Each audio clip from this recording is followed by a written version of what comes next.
Assalamualaikum warahmatullahi wabarakatuh. Berjumpa kembali dengan saya Suminto HR, calon guru penggerak angkatan ke-8 dari SD Negeri 1 Lancar Kabupaten Wonosobo. Kali ini saya tidak sendiri, saya ditemani oleh Bapak Budi Pitoyo. Beliau adalah guru kelas 5 di SD Negeri 1 Lancar. Selamat siang Pak Budi. Selamat siang Pak. Bagaimana kabarnya hari ini? Alhamdulillah hari ini keadaan sehat walafiat. Alhamdulillah. Hari ini kita akan mengadakan percakapan pra-observasi ya Pak. Ya. Sebelum nanti saya amati jalannya proses pembelajaran yang Pak Budi lakukan di dalam kelas, atau sebelum saya melakukan proses supervisi di kelas Bapak. Ya, Pak. Adapun tujuan dilakukannya supervisi adalah untuk mengetahui dan juga mengevaluasi jalannya proses pembelajaran yang Bapak lakukan. Ya, Pak. Dan kenapa hari ini kita melakukan percakapan observasi sebagai persiapan awal sebelum nanti Pak Budi melakukan kegiatan pembelajaran agar lebih siap dan lebih percaya diri sehingga memberikan pembelajaran yang terbaik bagi murid. Gitu ya Pak ya? Ya, Pak. Ya, Pak. Ada beberapa pertanyaan yang ingin saya sampaikan kepada Pak Budi. Yang pertama berkaitan dengan tujuan. Kira-kira apa tujuan pembelajaran yang ingin Bapak capai nanti? Ya, berdasarkan rancangan pembelajaran yang saya tuliskan di sini ada 3 Bapak. Yang pertama, peserta didik mampu menguraikan hasil telaah terhadap struktur kelas, laporan hasil observasi berupa buku pengetahuan yang dibaca atau diperdengarkan dengan sama. Kemudian yang kedua, peserta didik mampu menelaah prinsip penggunaan kata, kalimat, paragraf pada teks laporan hasil observasi yang berupa buku pengetahuan yang dibaca atau diperdengarkan dengan sama. Kemudian untuk yang ketiga, peserta didik menulis rangkuman teks laporan hasil observasi dengan memperhatikan pilihan kata, kelengkapan, struktur dan kaidah penggunaan kata, kalimat, tanda baca, dan ejaan dengan tepat. Itu Bapak. Baik, jadi ada 3 tujuan pembelajaran yang Pak Budi ingin capai, itu ya Pak ya? Ya. Nah, bagaimana dengan area pengembangan yang ingin Bapak capai atau ingin Bapak lakukan selama observasi nanti? Baik, untuk area pengembangannya saya mengenakan 2, yaitu di pengetahuan dan juga keterampilan. Yang pertama, pengetahuan, siswa menguraikan hasil telaah terhadap hasil struktur teks laporan hasil observasi.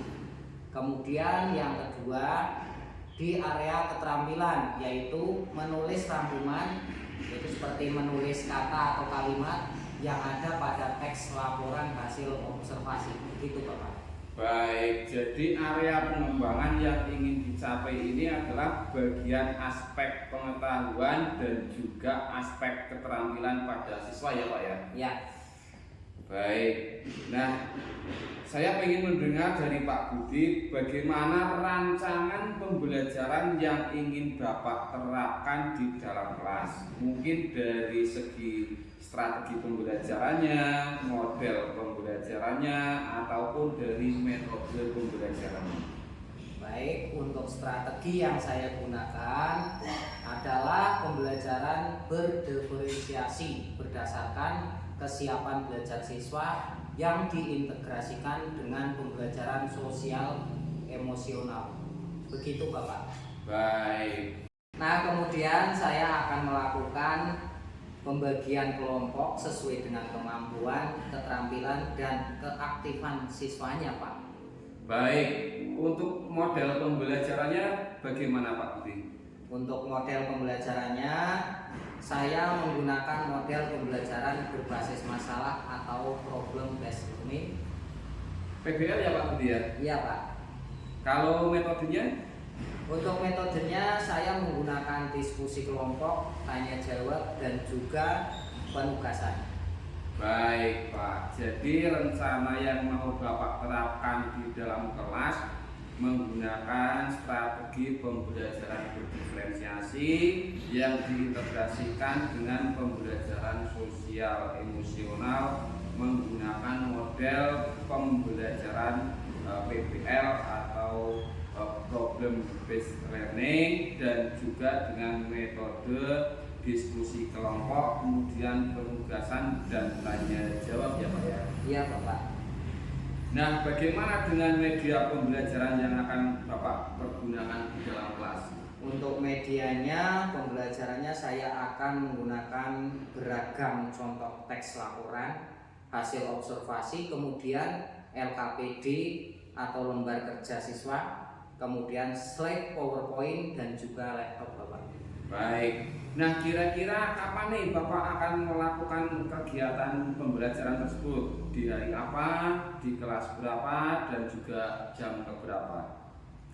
Kebetulan begini Bapak, untuk saya ada jadwal di hari Rabu jam ke-5 dan ke-6 di kelas 5 Bapak.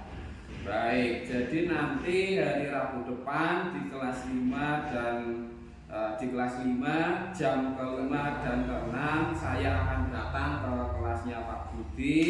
Saya akan melakukan supervisi kelas, saya akan melihat dan juga mencatat hal-hal apa saja yang terjadi di dalam kelas ya Pak ya. Ya baik Bapak. Nah, nanti setelah Bapak melakukan kegiatan observasi atau pembelajaran di kelas, kita adakan percakapan yang terakhir ya Pak. Ya baik Pak. Yaitu percakapan pasca observasi ya Pak ya. Ya. Nah, sebelum kita akhiri, kira-kira apa yang Bapak dapatkan dari hasil percakapan kita hari ini Pak? Ya tentunya dari percakapan kali ini saya mendapat gambaran media apa yang saya gunakan nantinya, kemudian strategi dan metode yang akan saya gunakan. Saya dapatkan dari hasil percakapan kali ini Bapak. Baik Pak, terima kasih Pak Budi atas waktunya sudah berbincang-bincang dengan saya di percakapan observasi. Sampai bertemu di kegiatan observasi kelas di hari Rabu depan ya Pak ya. Ya baik Pak. Demikian percakapan kita hari ini, sampai bertemu di kegiatan observasi kelas dan juga percakapan pasca observasi. Assalamualaikum warahmatullahi wabarakatuh.